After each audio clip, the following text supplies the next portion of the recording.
April 1994, the world's media was focusing on South Africa's first democratic elections. That was with bated breath. What some have described as a miracle happened to South Africa when there was a peaceful transition of power that occurred then.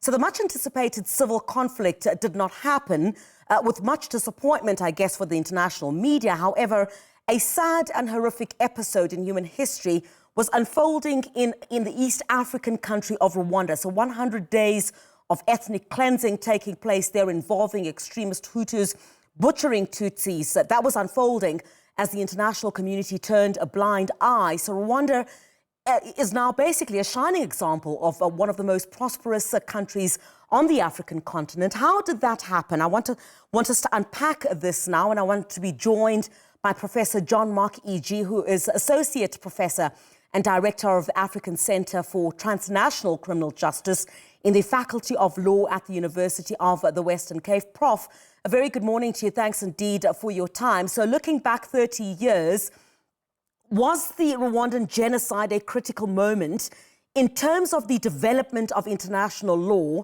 to ensure the punishment of acts of genocide? Because you had the UN Convention on Genocide that was already there.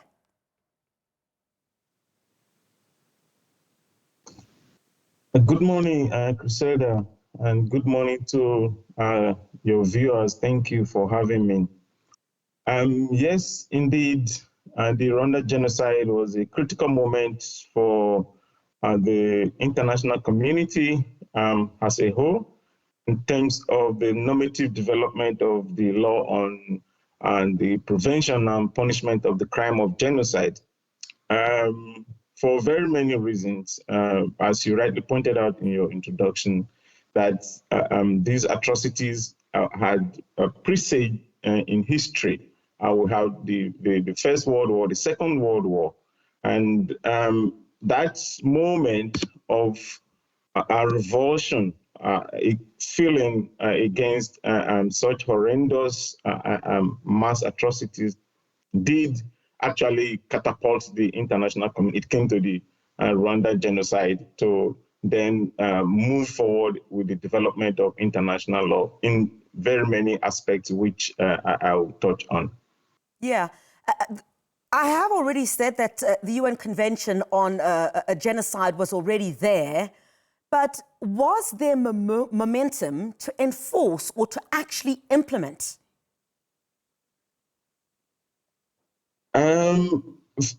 Of course, there was not political will to enforce the Genocide Convention, which was adopted in 1948.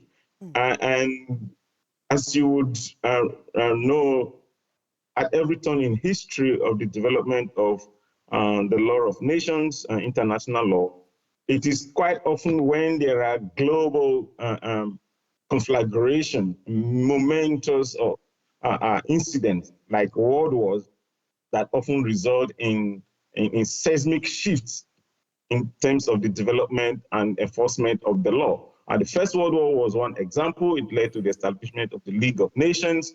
The Second World War was also another example. It led to the establishment of the United Nations. Yeah. Of course, institutionally and more specifically in relation to the development of the law on the prevention and punishment of mass atrocities, the Nuremberg Tribunal, which was established as a response to the Holocaust during the Second World War, was part of that normative development and enforcement.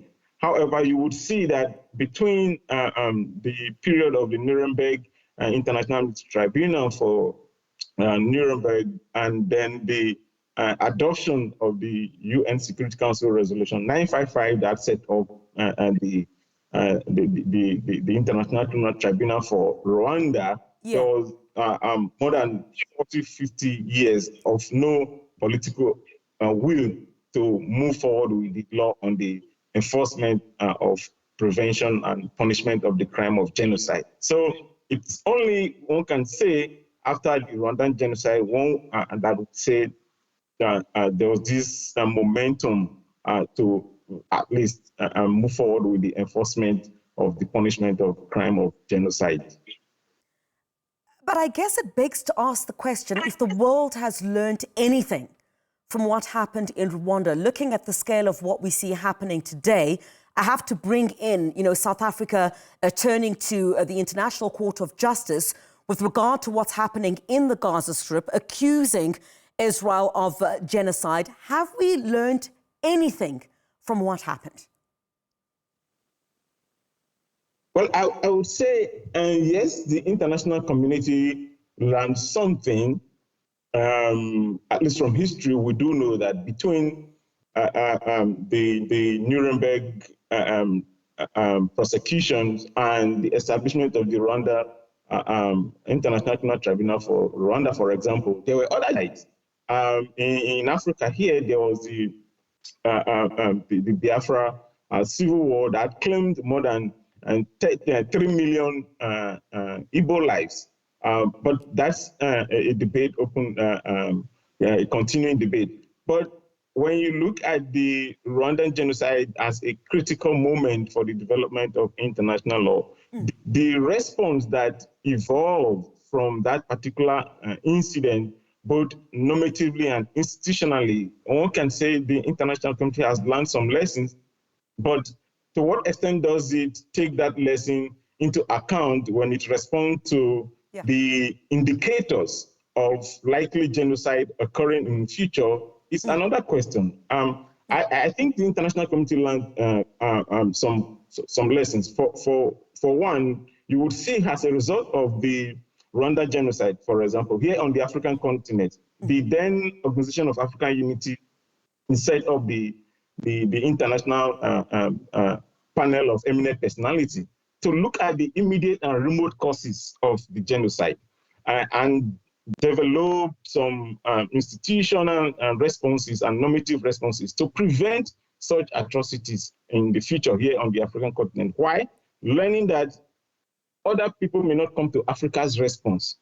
So the panel recommended that the African Union should set up both normative framework. That is why today you have in the African Union Constitutive Act, there is Article 4H that provides for the African Union to take steps if it deems it necessary that a genocide is likely to occur, to intervene even militarily to prevent such genocide or to halt such genocide if it's already occurring. So in terms of development, legally speaking, international law, that Rwanda genocide catapulted or catalyzed some normative development. Even at the international level, you have the responsibility to protect. Yeah. Many of these normative development in international law were direct, or if you like, indirect outcomes of the Rwandan genocide. But to come more specifically to your question, has the international community, or to what extent has the international community been able to move forward with that agenda?